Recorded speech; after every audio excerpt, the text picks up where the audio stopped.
So with Fourier series, if a forcing function is periodic, so that it repeats over and over again at regular intervals, okay, then the function can be expressed as a Fourier series, okay?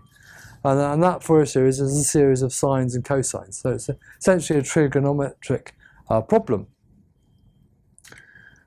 And so if we've got a function of period 2 pi, okay, so every 2 pi seconds it repeats itself, okay, then you can represent it using this equation.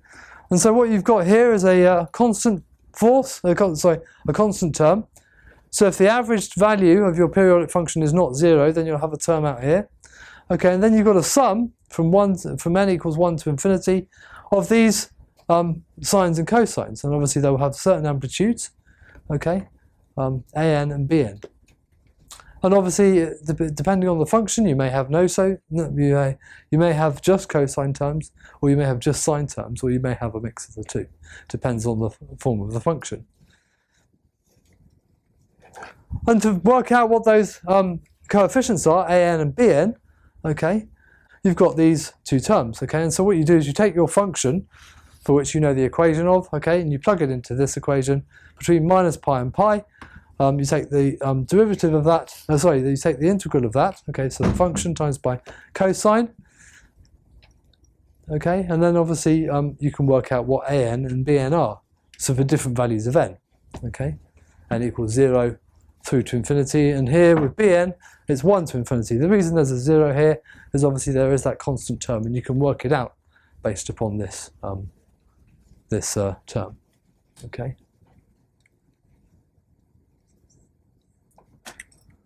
So, as a quick example, just a brief overview, like I said, you have done it before, and I'm not going to ask you to get the Fourier transform in, in any assessment that you have, okay, because it's not what I'm assessing. You should have been already assessed in this. But as a brief overview to just show you, let's assume that our forcing function is a square wave, okay. We've got a period of 2 pi. It's quite clear that this repeats itself after every 2 pi seconds. Okay, and for between 0 and pi, we've got a value of 1, and between pi and 2 pi, we've got a value of 0. Okay. And if you describe this wave analytically, you can say that the forcing function is 1 between 0 and pi, and is 0 between pi and 2 pi, and t plus 2 pi, okay, is equal to f of t, because if you take a point here and you add 2 pi to it, you get the same value. Okay, here add 2 pi, I get over here, I get the same value, and so on. Okay, so the thing repeats itself every 2 pi seconds.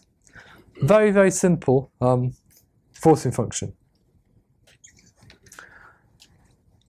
So the required Fourier series is, there's our constant term, we have 2 upon pi, and then we have sine of t, okay, because obviously it's just the sine terms, there's no an term, so it's just the sine terms. 1/3 sine of 3t plus 1/5 sine of 5t and 1/7 sine of 7t, and so on.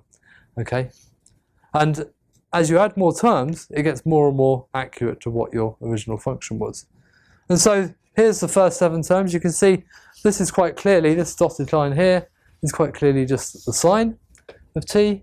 Then you've obviously got sine of, you add that to another sine term, you get slightly better, and so on and so on and so on. And this line here, the solid line, is those 7 terms added together. And like I said, if you add more and more terms, it gets more and more accurate. You get more and more closer to my square function, but you will end up with an overshoot at these points. At any discontinuity in your function, you're going to end up with an overshoot. And that's just a consequence of Fourier series. It's called Gibbs phenomenon, and it will be no greater than 9% of the value that you wanted.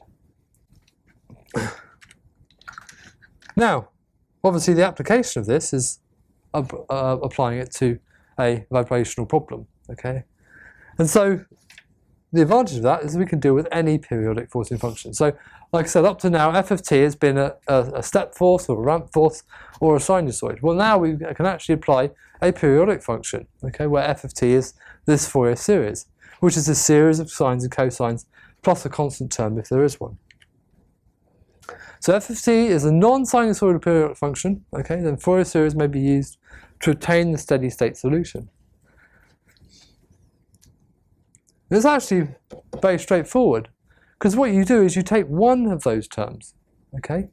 Take one of those terms from that sum, and you solve for x for that specific term, and you do it again for the other terms, and again for the other terms, and so on, until you get a whole series of x of n's, okay? And you just add them together to get your solution, okay? So the Fourier series is this, essentially. From n is 1 to n, you have a certain number of terms, okay? And each of those terms individually are called f of n, okay? So when n is 1, well, I've got f of 1, see? And obviously for that specific term, there's going to be a specific solution, x of n. Okay, and for f of 2, then I'm going to have a specific solution, x of 2.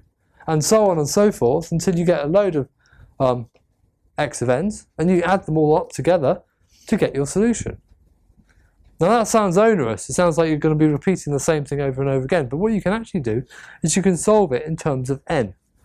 Okay, you don't have to solve it in terms of 1 or 2 or 3, whatever n value is. You can solve it in terms of n. So you actually only have to do it once, and you have to use the sum term here to solve it. And so like I said, where x of n is the response to the forcing function f of n. So it's a three-step process. Like I said, step 1 you're unlikely to need, certainly for this module. Okay, obtain the Fourier series for the forcing function.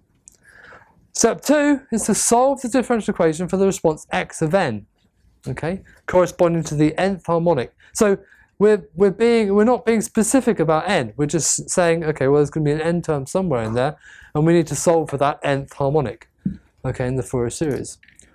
Response x, 0, is a constant term, if there is any, okay, in the Fourier series, and may have to be obtained separately. And then you superpose those solutions, basically you're adding them together. You're adding them on top of each other to give the overall steady state motion, okay?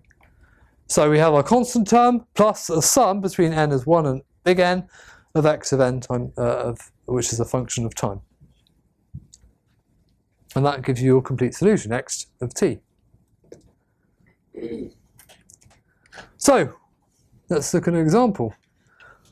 The problem is to find the steady state response, x of t, of a mass spring system modelled by this, where f of t is a periodic square wave function. Okay?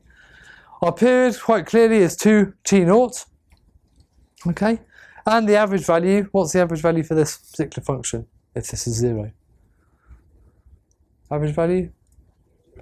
0, okay? Exactly. It spends equal intervals at plus f0 and minus f0.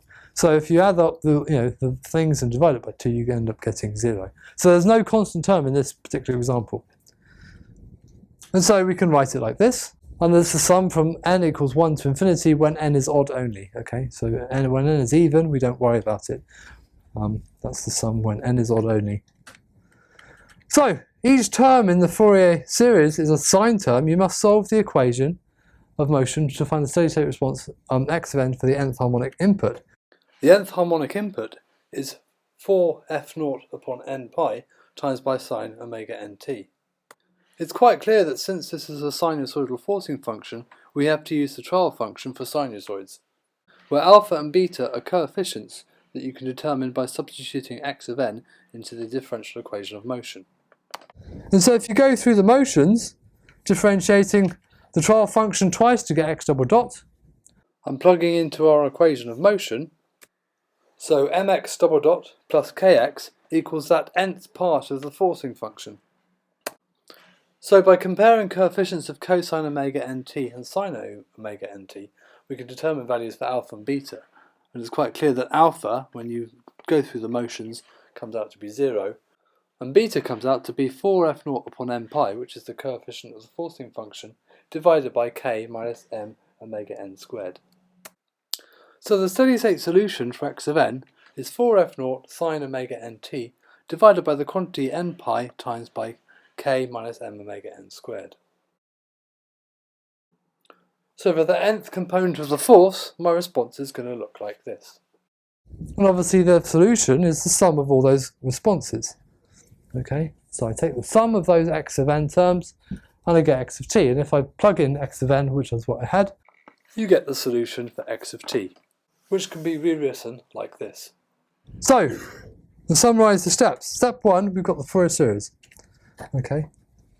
And that's what we worked out the Fourier series to be. So f of t, like I said, is the sum of these terms. Now for each one of these terms, we've got to find x of 1, x of 3, x of 5, and so on, okay, based upon this. So what we're going to actually do is we're going to find x of n, okay, because it's going to be the same process for all of those terms.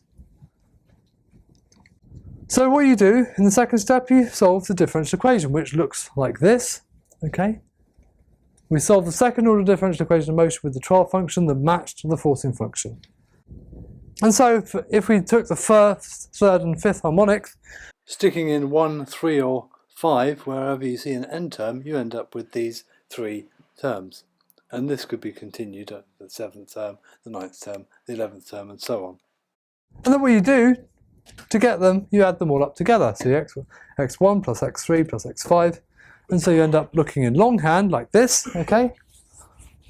So those are those 3 terms just added together. The common feature was this bit. The bit that changed was the bit in the brackets. And obviously we can write this as a sum, which is where that comes from.